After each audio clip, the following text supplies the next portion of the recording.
Welcome back to Movies TV Mad. You can follow me on Twitter at Movies TV Mad. Smash the like button if you like me, or even love me, even better if you love me. Subscribe if you're new, please have your say. A very, very warm welcome to Saturday's edition of the DC Universe Daily. On today's show, James Gunn surprisingly, stunningly confirms that he was consulting with the Marvel Cinematic Universe on most of the movies.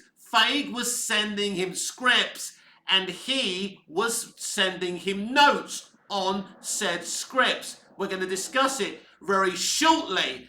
And in our second topic of today, we are going to be asking, would have Man of Steel been better off as a Superman movie if Christopher Nolan directed the movie? Because over on Twitter, there are big discussions over Jonathan Kent's death in Man of Steel, the tornado flashback, some people criticising it, some people defending the death, and I'm going to get into it.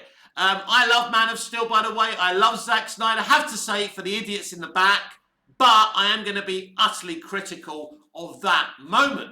It's a well-shot scene, by the way, but it has many, many issues, and we will be talking about that a little bit later on Saturday's edition of the DC Universe Daily. But first, James Gunn. I mean, look, for me, some of the stuff people in the industry say today out loud, publicly, is shocking. Now, James Gunn has confirmed that he was consulting on the entire Marvel Cinematic Universe. This looks like during at least Phase 3. Not sure about Phase 4. He confirmed that he was getting scripts for Doctor Strange, so let's make the assumption that's the first one. A Spider-Man movie around the timeline I'm thinking of has to be what? Spider-Man Far From Home? Is that the second movie? I think so anyway. So Spider-Man Far From Home, Doctor Strange, and Captain Marvel. Now, if he was, basically he was sending back notes on these scripts. Could it be that it was James Gunn's idea to give the reason for Nick Fury's damaged eye, an eye patch being a cat scratching his eye out? Could it be that that was James Gunn's idea? A very mysterious thing we all wondered about when we were watching the MCU and Nick Fury. I don't know if that reason has ever, if that thing's ever been delved into in the comics, because I don't read Marvel comics. Someone can tell me if you know any information about that. But taking a very serious affliction, a disability, having your eye, losing your eye, having an eye patch for the rest of your life, and just giving a reason just for laughs is absolutely ridiculous. And as I said the other day, sometimes I'm going to sing James Gunn's praises. Sometimes I'm going to be very skeptical of him and be worried about him working in DC, being the co-CEO of DC Studios and writing and directing a Superman movie, Superman Legacy. And so him coming out, saying this out loud, it gives me room for concern, because these are the films that were a bit problematic. Because I think Phase 1 and Phase 2 were absolutely brilliant in the MCU. It's Phase 3 when the problems began. We have a saying in the UK, too many cooks spoil the broth.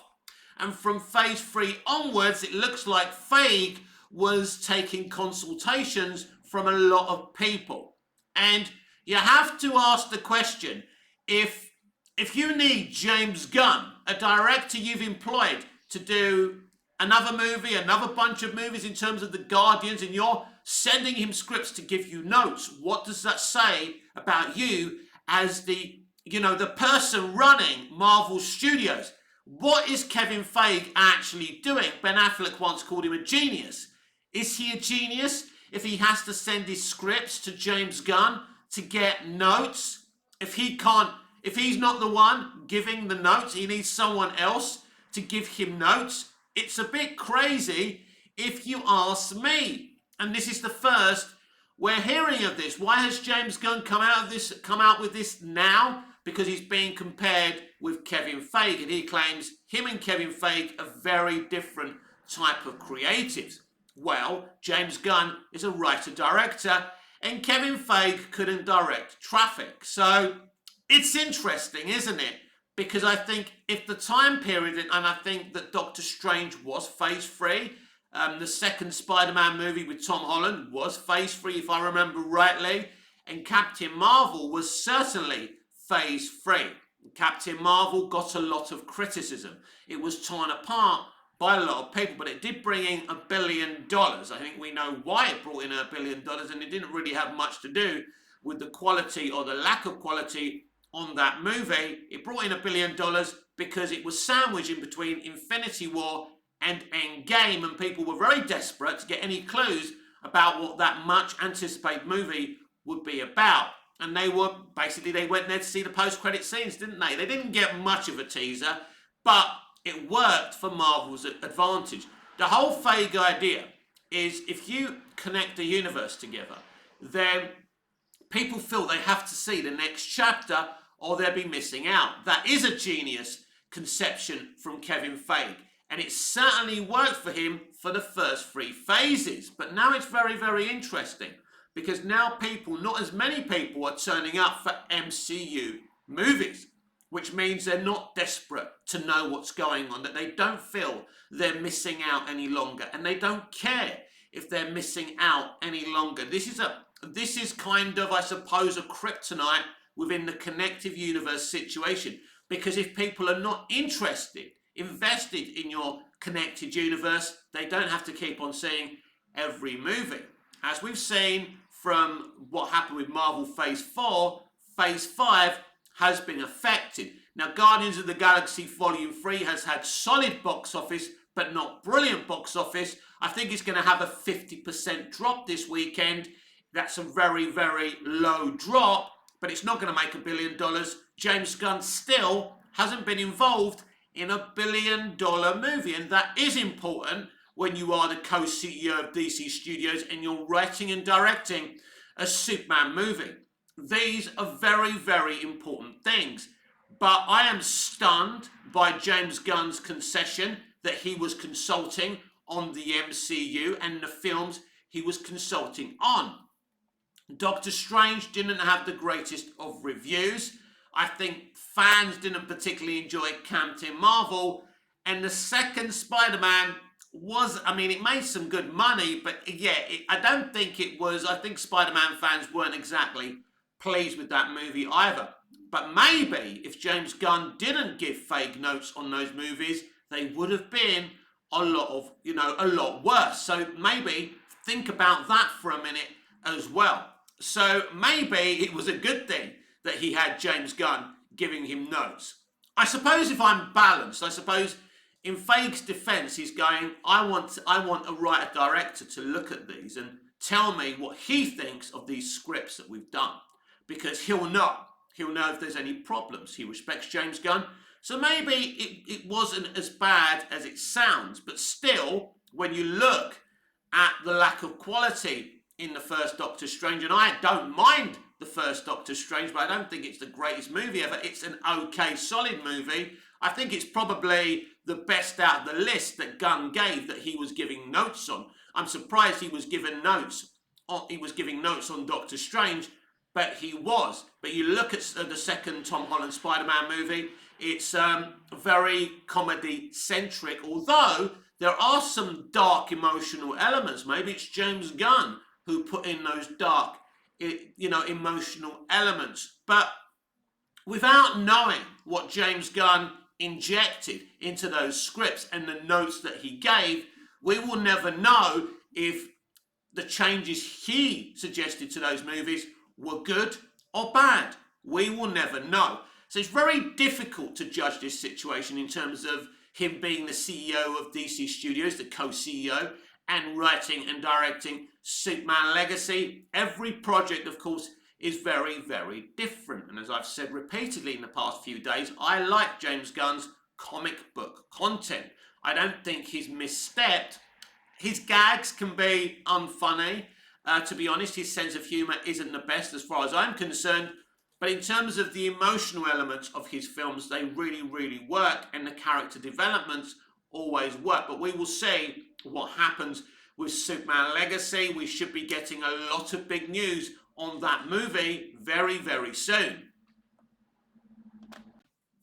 All right, Mick, let us have some more DC updates. All right, calm down. I know some of you are not on Twitter and don't know everything that's going on from day to day, so that's a good thing because that's what you got me here for. So they have released some tracks from the Flash movie soundtrack from Benjamin Washaw. Is that how you say his name? I can never pronounce that name, but at least I tried. So Ben, if you ever see this video, which you won't because nobody sees this video, or these videos, I apologise for basically mispronouncing and killing your name. But from what I can tell, and I've noticed that Andy Muschietti, the director of the Flash movie, put a link on his Instagram story where you can go and either listen to the whole soundtrack, which I don't think you can, but at least limited amounts of tracks. There's 1 or 2 or 3 tracks I think they've released, or little samples of them, and I took a little listen on Twitter and I was very, very impressed. I like Benjamin as a composer. I mean, this is why I prefer the first Shazam movie soundtrack to the second one, which wasn't very captivating. It didn't get me emotionally. And the score in a CBM is one of the most important things, because if that doesn't captivate you emotionally, the movie isn't going to work. John Williams, score for Superman the movie, wow. Zimmer's score for Man of Steel, wow. Zimmer's and Junkies XL's score for BVS, wow. I could go on. Do you know what I mean? So it does seem like a very exciting, climactic, emotional score. So Benjamin is very good at what he does. Now, he wouldn't have been my first choice. I would have preferred Rupert Gregson-Williams to score the Flash movie. That's what I was hoping for. I think apart from Zimmer and Junkie XL, he's the #1 guy to score any DCEU movies. But Benjamin looks like he's done a very, very good job. Yes, I did see an early test screening of the Flash movie. There was no music on it, so this is the first time I'm listening to the music, and it's very, very good. So if I'm wrong and the whole soundtrack is available, which I doubt because I don't think they released them this early, it would be a very different kind of way of doing it. But as soon as I listen to the whole soundtrack, I'll let you know what I think. Maybe we'll do a little review of Benjamin Washaw's, again I got that name wrong, soundtrack of the Flash movie. But so far, so good. It's sounding very, very good. Would Man of Steel been better off if it was directed by Christopher Nolan? Now, Christopher Nolan and David S. Goyer wrote the story for Man of Steel. David Goyer wrote the screenplay for Man of Steel. Now, at the beginning when it was announced that Christopher Nolan would be godfathering a new DC Universe franchise, and Man of Steel was the idea of David Goyer, I was very excited because these were the guys who gave us the Dark Knight trilogy. Out of that, Batman Begins is my very favourite movie.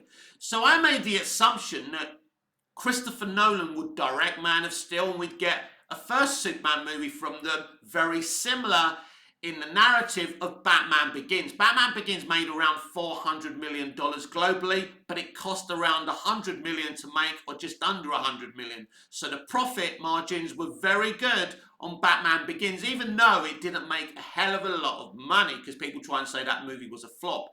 It was not a flop, it made a good profit. And it's my favourite out of Nolan's trilogy. So I was very, very excited. I really wanted Nolan to direct Man of Steel. Then he came out and made the announcement that Zack Snyder would direct the movie. He and Goyer wrote the story and Goyer wrote the screenplay. But I was still happy that Nolan was involved.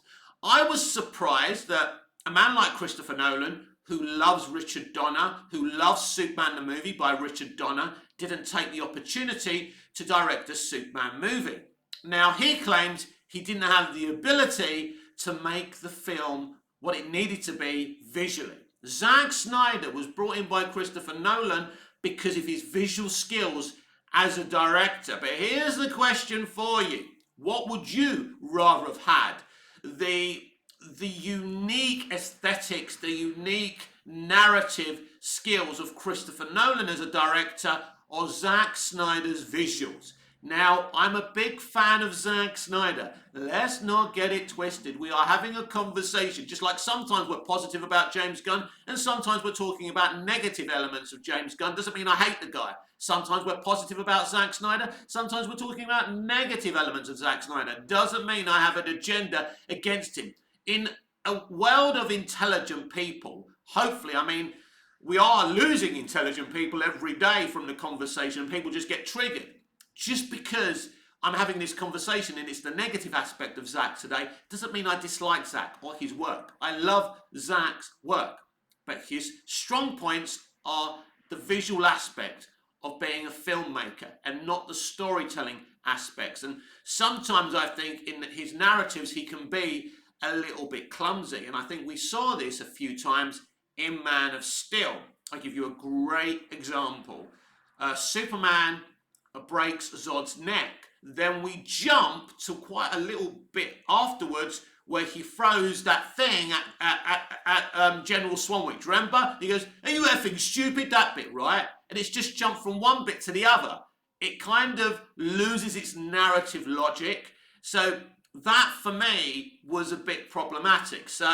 And that's on the director more than Nolan. Nolan produced the movie, he co-wrote the story, but basically he was standing by the door stopping WB executives from interfering with the movie. But that's where Nolan's involvement stopped, and I think probably that's part of the problem. I love Man of Steel, I do, but just because I love something, it doesn't mean I can't see the problems with it. And Man of Steel has a lot of problems with it. Problems that could have been avoided if Christopher Nolan co-wrote the story as he did and directed the movie.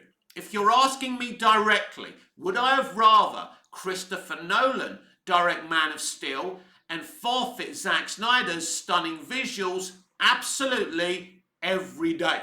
Because I prefer Nolan's sensibilities as a director. The evidence is there, everyone.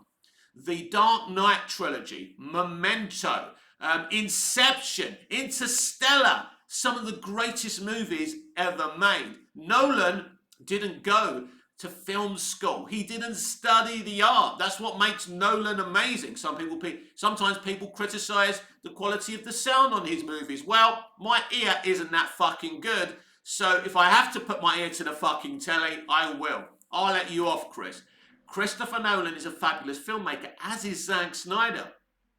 I love the way Zack Snyder's movies look. I love Zack Snyder as a director. I can't wait for Rebel Moon, but there's a serious conversation to be had here. And one of those conversations is what's going on Twitter right now in terms of Man of Steel and its tornado flashback scene. There's a lot of people criticizing it, always criticizing it. And obviously, there's Man of Steel fans attempting to defend it. And the number one defense is, this is a realistic Superman.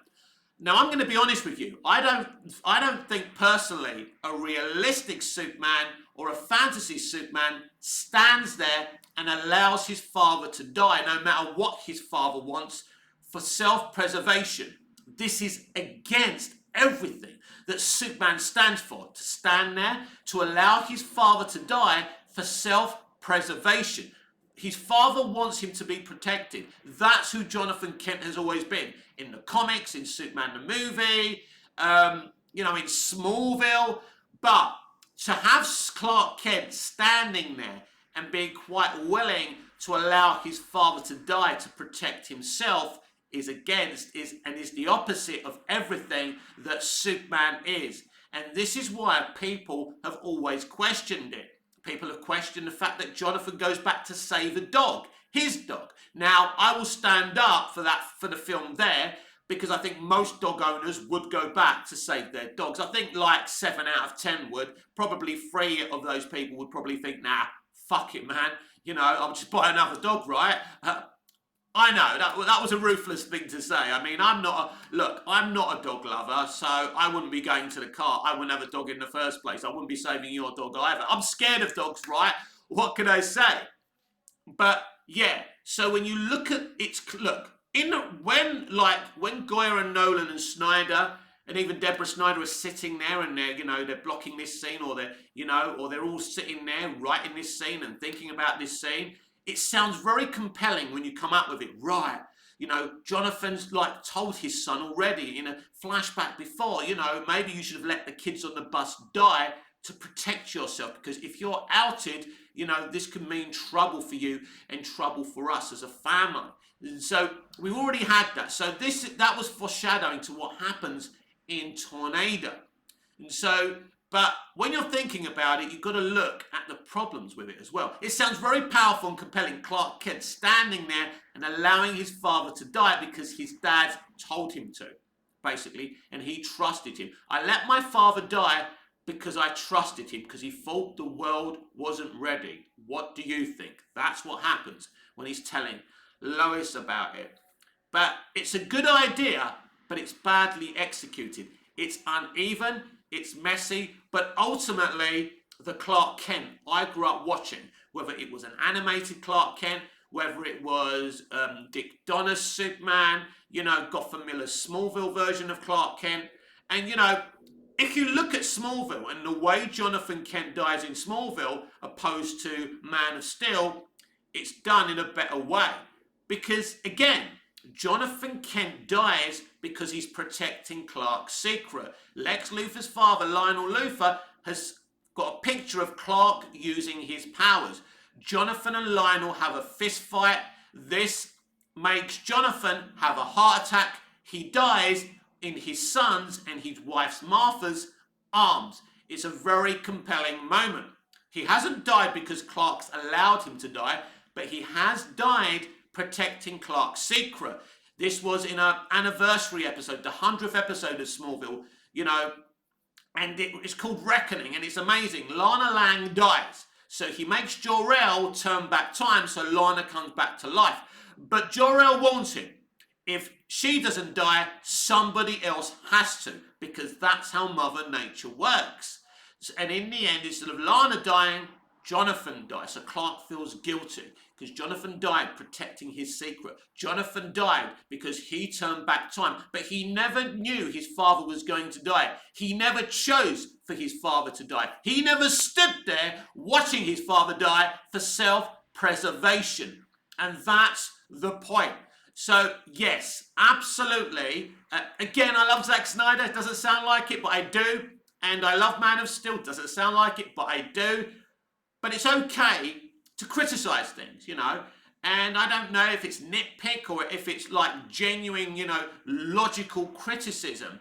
But I think, personally, if Christopher Nolan directed this movie, it would have made more money. Christopher Nolan was shocked by Goyer having Superman snap Zod's neck. So I think if he was directing the movie and he had more control over it, that would never have happened as well. I'm quite sure that the Snyders were quite happy for Superman to snap Zod's neck. That was the aesthetic they were attempting to do in the movie. So they were fine with it. But Nolan came out publicly and said, I must admit, I did question David Goyer on this, and when he explained it to me, I was okay with it. But I personally think if Nolan's directing that, Zod's neck doesn't get snapped. So, Mick, how do you deal with the Zod situation? First of all, what you do is, when the Phantom Zone is opened, right? Just before the Phantom Zone is opened, and they're all getting sucked through, you've got to have Zod and Superman fighting at the same time as all the rest of it is kicking off. So when the army are on the plane with Lois and they're trying to put the thing in Clark's spaceship and all of that, Clark's got to be fighting with Zod at the same time. So that changes everything, because basically Superman and Zod are fighting because his plans failed.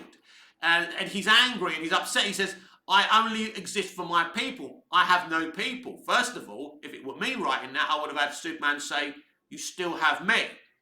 And then obviously Zod would reject that and they would start fighting. But I think you need to take the fight and start it earlier during the other stuff kicking off. So as they're fighting and the Phantom Zone opens up. Superman and Zod are also sucked into the Phantom Zone along with everybody else. So in the second movie, Superman is trapped with the Kryptonians in the Phantom Zone, and it's a different type of movie.